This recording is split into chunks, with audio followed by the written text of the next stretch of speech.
Is she to be buried in Christian burial, though she willfully seeks her own salvation? I tell thee she is. Therefore make her grave straight. The coroner hath sat on her, and finds it Christian burial. How can that be, unless she drowns herself in her own defense? Why, 'twas found so. It must be so offended, it cannot be else. For here lies the point. If I drown myself wittingly, it argues an act, and an act hath 3 branches. It is to act, to do, to perform. Argal, she drowned herself wittingly. Nay, but listen, Goodman Delver. Give me leave. Here lies the water. Good. Here stands the man. Good. If the man goes to the water and drowns himself, it is willy-nilly. He goes, mark you that. But if the water come and drowns him, he drowns not himself. Argal, he that is not guilty of his own death, shortens not his own life. But is this law? Aye, marry, is it Crowner's quest law? Will ye have the truth on it? If she had not been a gentlewoman, she should have been buried out of Christian burial. Why, there thou sayest, and the more pity that the great folk have the continence in this world to drown or hang themselves more than they're even Christian. Come, spade, there is no gentleman but the gardener, the ditcher, and the gravemaker, for they hold up Adam's profession. Was he a gentleman? Aye, the first that ever bore arms. Why, he had none. What, art a heathen? How dost thou understand the scriptures? The scriptures say that Adam digged. How can he dig without arms? I'll pose another question to thee. And if thy answer not to the purpose, confess thyself. Go to it. Who is it that builds stronger than either the mason, the shipwright, or the carpenter? The gallows maker, for that outlives 1,000 tenants. I like thy wit well, in good faith. The gallows does well, but how does it well? The gallows do well to those who do ill. Now thou dost ill to say that the gallows is built stronger than the church. Argal, the gallows shall do thee well. Again, come to it. Who makes stronger than a mason, a shipwright, or a carpenter? Aye, tell me that and unyoke. Marry, I shall. To it! Mass, I cannot tell. Cudgel thy brains no more about it. Thou dull ass will not mend the pace with beating, and when you are asked this question again, say the gravemaker, for the houses he makes last till doomsday. Go get thee in and fetch me a stoop of liquor. La la la. La, la, la, la. Hath this fellow no feeling in his business? He sings at grave making.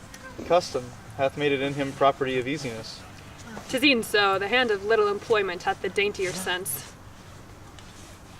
This skull had a tongue in it, and could sing once. Now this knave jowls it to the ground, as if it were Cain's jawbone that did the first murder. This might be the pate of a politician. One that could circumvent God, might it not? It might, my lord. Or a courtier who could say, "Good morrow, sweet lord, how dost thou, sweet lord?" This could be my lord such-a-one, who praised my lord such-a-one's horse when he went to beg it, might it not? Aye, my lord. And now my lady worms, chopless, and knocked about the mazzard with a sexton's spade. Here's fine revolution, we had the trick to see it. Did these bones cost no more the breeding than to play at loggets with them? Mine ache to think on it. Whose grave's this, sirrah? Mine, sir. I think it be thine indeed, for thou liest in it.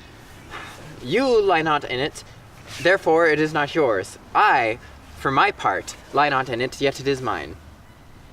Thou liest to be in it, and say it is thine. 'Tis for the dead, not for the quick, therefore thou liest. 'Tis a quick lie, sir, and will away again from me to you. What man dost thou dig it for? For no man. What woman, then? For none neither. Who is to be buried in it? One that was a woman, but, rest her soul, is dead. How absolute the knave is! We must speak by the card, or equivocation will undo us. By the Lord, Horatio, this 3 years I have took note of it. The age is grown so picked that the toe of the peasant grows so near the heel of the courtier he galls his kibe. How long hast thou been gravemaker? Of the days of the year, I came to it that year our last King Hamlet overcame Fortinbras. How long is that since? Can you not tell that? Every fool can tell that. It was that day young Hamlet was born, he that is mad and sent into England. Aye, Mary, why was he sent into England? Because Ah was mad, and Ah shall recover his wits there, or if not, 'Tis no great matter there. Why? for the men there are as mad as he. How came he mad? Very strangely, they say. How strangely? Faith, in losing his wits. Upon what ground? Why, here, in Denmark. I have been sexton here, man and boy, some 30 years. How long will a man lie in the earth, ere he rot? Faith, if Ah not be rotten before Ah die, as we have many pocky corpses that will scarce hold the lying in, Ah will last you some 8 or 9 year. A tanner will last you 9 year. Why he more than another? Why, sir, a tanner's hide is so tanned with his trade that Ah will hold out water a great while, and water is a sore decayer of your horse and dead body. Here is a skull that has lied in the earth some 23 years. Whose was it? A horse and mad fellow's it was. Who do you think it was? Nay, I know not. A pestilence on him for a mad rogue. Ah poured a flagon of Rhenish on my head once. That skull, sir, was, sir, Yorick's skull, the king's jester. This? Even that. Alas, poor Yorick. I knew him, Horatio, a fellow of infinite jest, of most excellent fancy. He hath bore me on his back 1,000 times, and now how abhorred it is in my imagination. My gorge rims at it. Here hung those lips I have kissed, I know not how oft. Where be your jibes now, your gambols, your songs, your flashes of merriment that were wont to set the table on a roar? Not one now to mock your own grinning, quite chapfallen. Get you to my lady's table and tell her, let her paint an inch thick. To this favor she must come, make her laugh at that. Prithee, Horatio, tell me one thing. What's that, my lord? Do you think Alexander looked to this fashion in the earth? Even so. And smelt so. Pah! Even so, my lord. To what base uses we may return, Horatio?